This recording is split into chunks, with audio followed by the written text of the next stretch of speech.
It's like YSS he needed some of that change to happen, man. He was so dominant for so long. Yeah, so dominant. Yeah, it was too much. But teams played it so much, and they're so used to that ability to go ahead and set things up and provide a lot of damage, and of course the vision that comes with it, that I think you do that. But then you support it with the lineup, and the Cho might help a little bit, but again, they could get in a position that they're just out durability'd. I don't know if that's an actual term, but especially if this Edith gets locked in, man, like they have so much. But they also have a Valentina. So that burst that comes with a Farsa just goes over to Team Spirit. So it's like this is a whole lot of front line to deal with, like a whole lot of meat to get through if you're RRQ Hoshi. Edith gonna be the pick. I really expected the Moskov to be there. We already mentioned about it in early stages. Harith is getting considered by RRQ Hoshi. A strong lane has been nerfed significantly, I would say. It's not as strong as before, but it still fits the bill when it comes to what kind of gold laners can fit well with the Yi Sun-Shin. Typically, Yi Sun-Shin is getting paired with heroes that are strong in lane. For example, Harith as well as the Granger when you're choosing traditional marksman or traditional gold laners, or sometimes you go for fighter gold laners like the Lapu-Lapu with the CC. But since the CC has been banned out and RRQ wants to put this Lapu-Lapu with the XP lane, they are now considering Harith despite the nerfs. When it comes to pure laning prowess, I believe that it's Harith. And then if you think about it, when you go to a point where it's like the second turtle or the third turtle of the game, the Harith can really help out when it comes to the team fight. So it also makes sense with this Joe. You don't need the Farsa alone for the combo.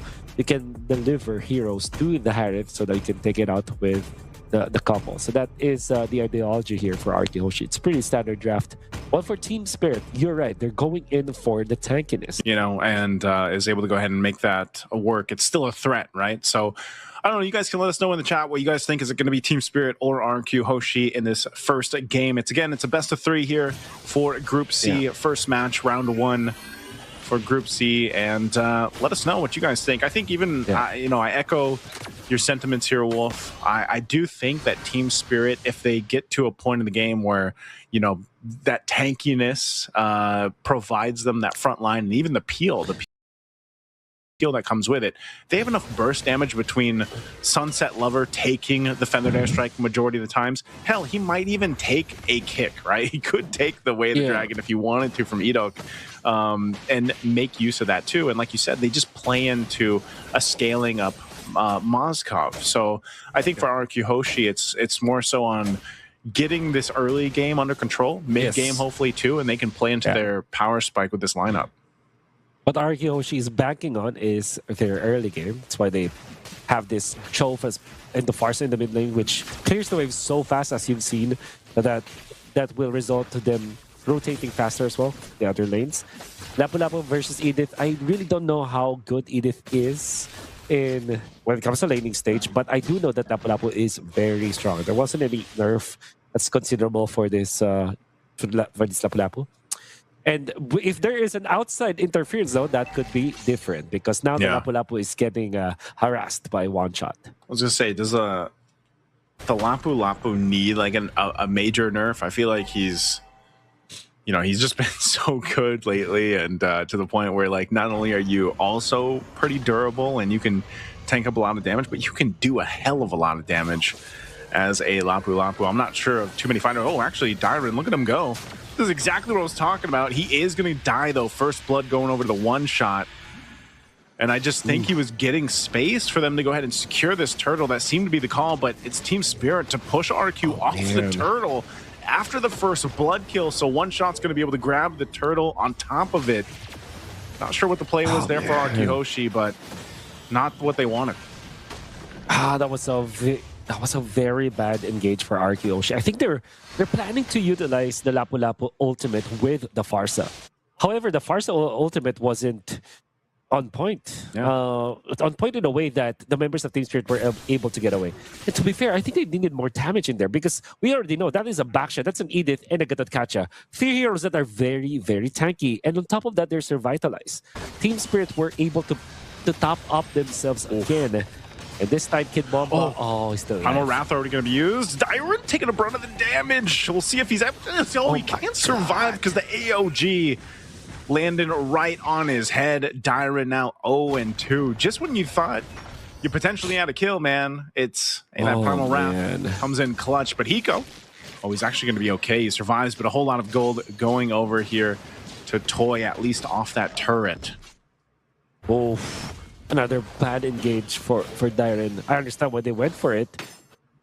Well, you gotta remember that there's a lot of peel and sustain from Team Spirit. We just talked about that in the draft, where this Kacha, even after the nerfs, there's always a way for him to help his teammates. AOG, and the distance that you can cover with it is just so immense. And then if you factor in the help that you can give with the Revitalize, which they didn't even need during that moment, was great. Kid Bomba, what a guy though. Kept himself intact. What a guy. Actually went for the Black Ice Shield, which is great versus the physical damage of the Lapu-Lapu. Typically, you would want to rush the Thunderbolt, but I think he went for a different approach here so that he's going to be able to tank the initial burst from the Lapu-Lapu, which is, I think it's pretty neat for Kid Bomba to itemize this way. Yeah, and he goes Dom Ice. He rushes that Dom Ice.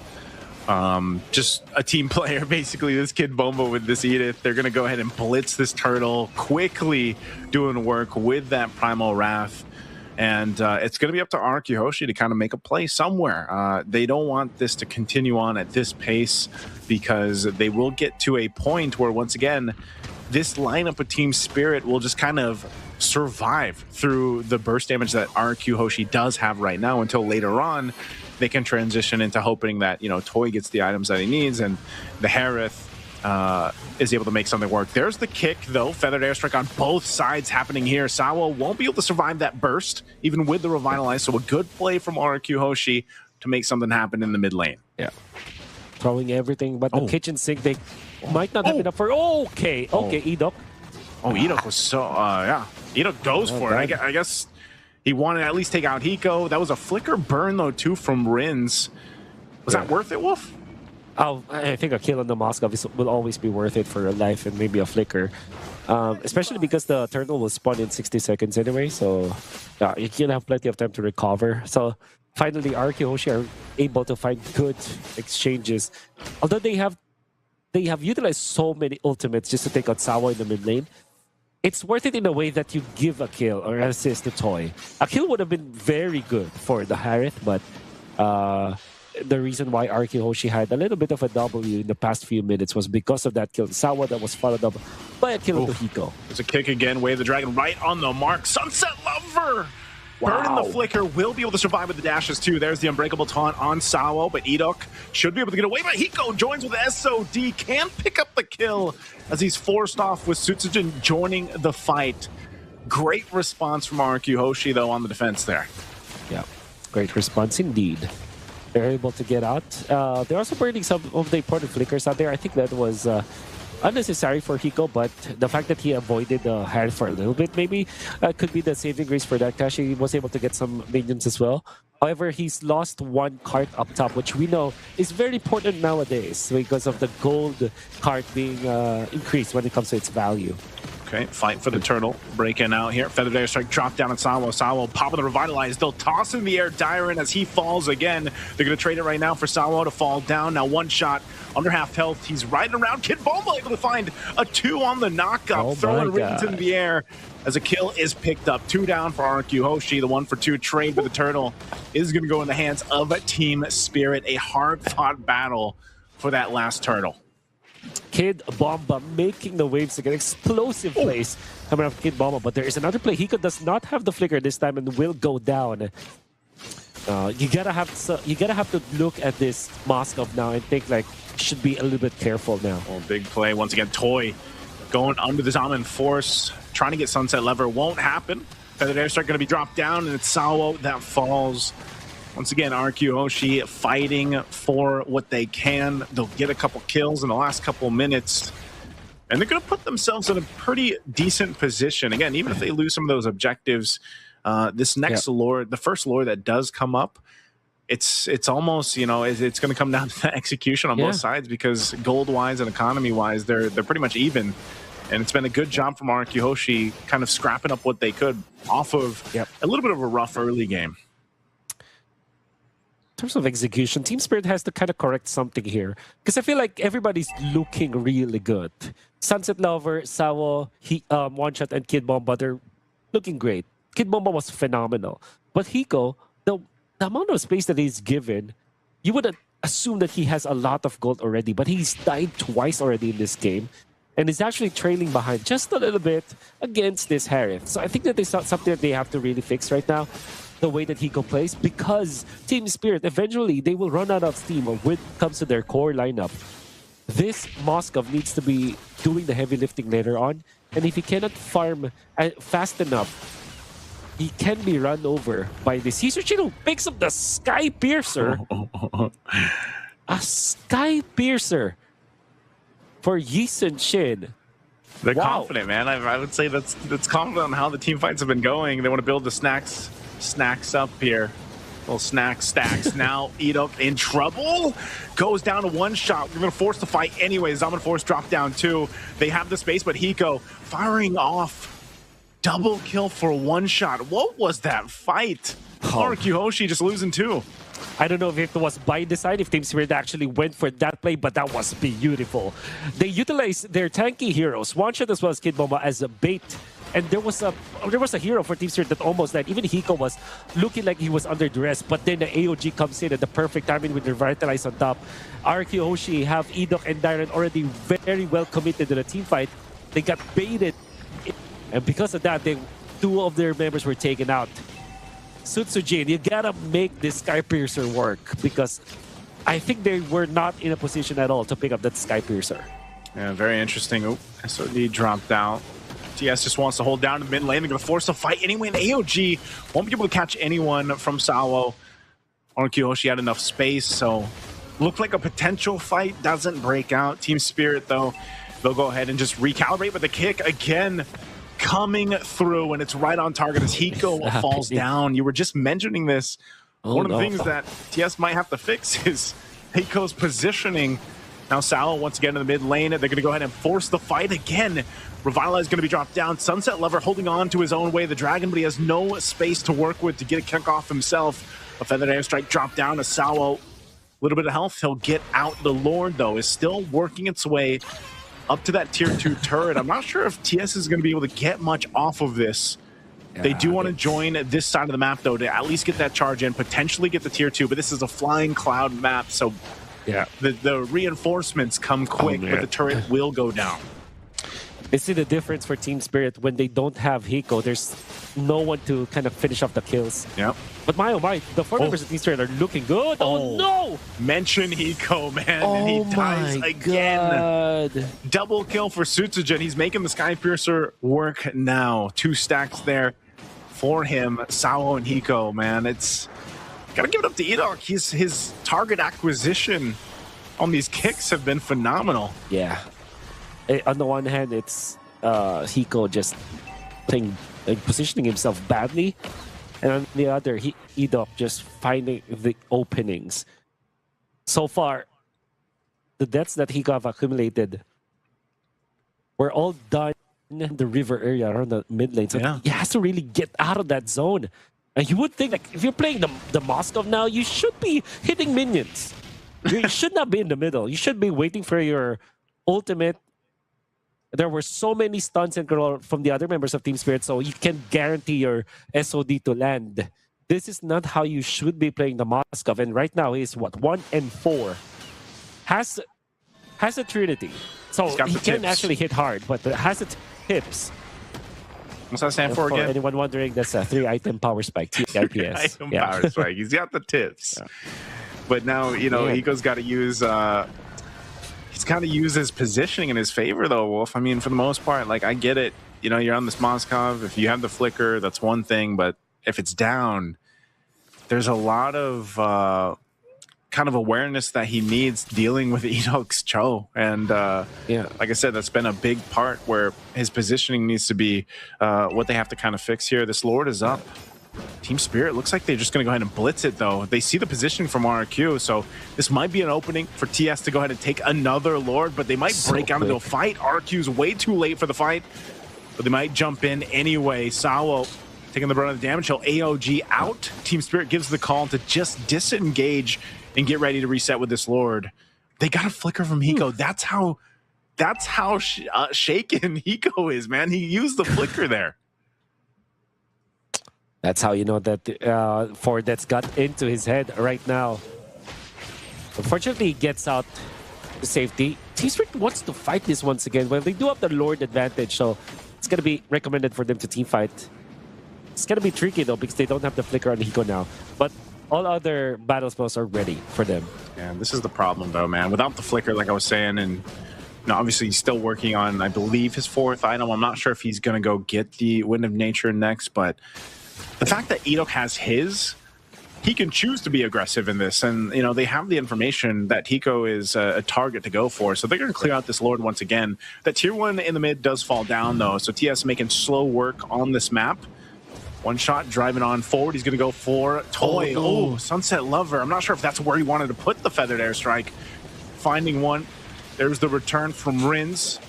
They'll go ahead and clear out the Lord, but that looks like that might be it. Once again, Team Spirit with 2 Lords, not too much on the map that they get here. Some mistakes from Team Spirit, but it's not that costly. They should be pushing this mid lane, though, but the defense from RRQ Hoshi is just way too good. Farsa, Lapu-Lapu in there, Sutsujin as well. Gonna be fending off the mid lane push. To be fair, even when Team Spirit is leading by a lot in the first 12 minutes of the game, RRQ Hoshi have found their way to get back into this game. In fact, they are leading by 300 gold, which, given their situation from before, this is very much workable. Sutsujin is 4-0-3. This is a player that picked up the Sky Piercer for this season chill. Let's see if this works.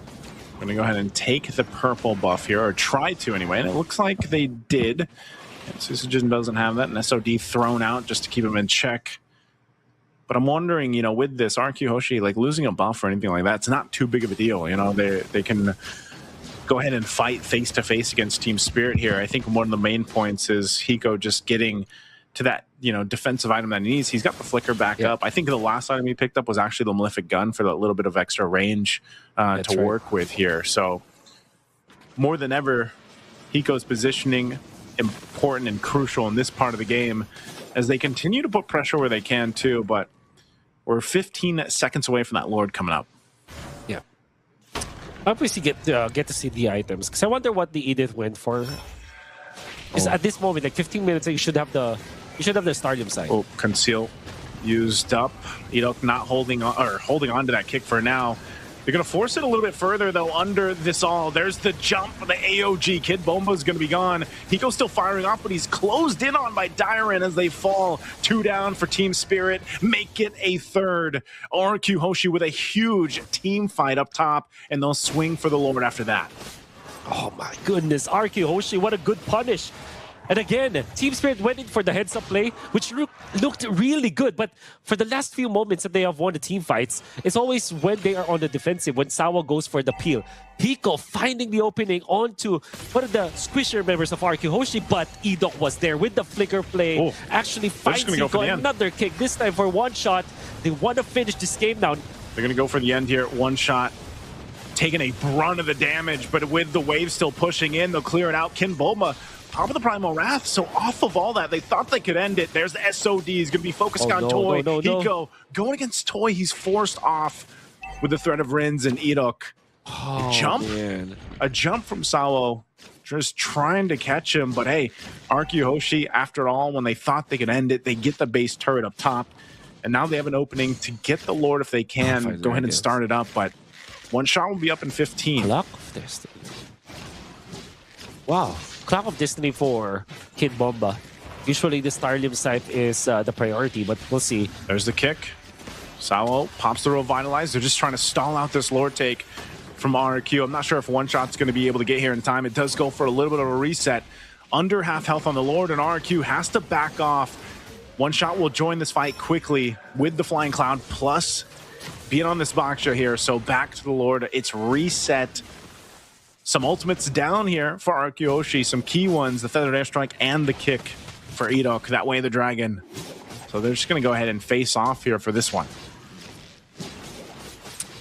Hiko, the lack of Purify, going in for the Flicker, you would understand why it was the case up against the members of RRQ Hoshi. Some people even argue that it's good versus the Cho, but Hiko with his positioning really would have that Purify. Right now, the real king for RRQ Hoshi is Sutsujin, 6-0-5, controlling the Lord as well. Half health here on the Lord here. They wanted to try to make a play on Hiko, but he was spotted out with the Sentry. Now, once again, it'll be Sutsujin that starts up this Lord, but now that all the ultimates are available, plus those battle spells, RRQ Hoshi might just potentially go for a pick if they can find it, if they find an actual opportunity just to get that numbers advantage. Because they don't want to just full force themselves into a fight around this Lord, especially now that it's evolved. Again, with the lineup being this, tankier lineup that Team Spirit has. Once again, their own version of this rumble, this dance will break through. Hiko's want to be careful with here. That Conceals was used. Sao now, seeing that half health again for the reset, just facing off in a stalemate around this Lord. One shot trying to help Sao out. He pops the Revitalize, so a battle spell going to be down as they'll clear out that wave, but still, it's a standstill, Wolf. Long Lord dance here for RRQ Hoshi Team Spirit. Team Spirit have found their opening to put this Lord into half. Oh, I think they're going to go for it. Dyron jumps in. He's going to get the stun out, too. This is going to break out for the Lord. Who's it going to go to? It goes over to Rins. RRQ Hoshi securing the Lord. 3 down, double kill. Sutsujin already 8-0-5. Swaps into an Immortality, and they know Hiko and Sunset Lover left alone with an Evolved Lord marching up that top side with the full force of RRQ Hoshi. They see this win in sight. Sunset Lover trying to delay that wave as Almond Force dropped down. He flickers defensively. Hiko trying to clear the wave desperately here, but he's forced off with the Feathered Airstrike. And RRQ Hoshi, that's going to be it. They see game one, and they'll take it in 20 minutes. Unfortunately for Team Spirit, they have blown off the lead that they've had. A commanding lead.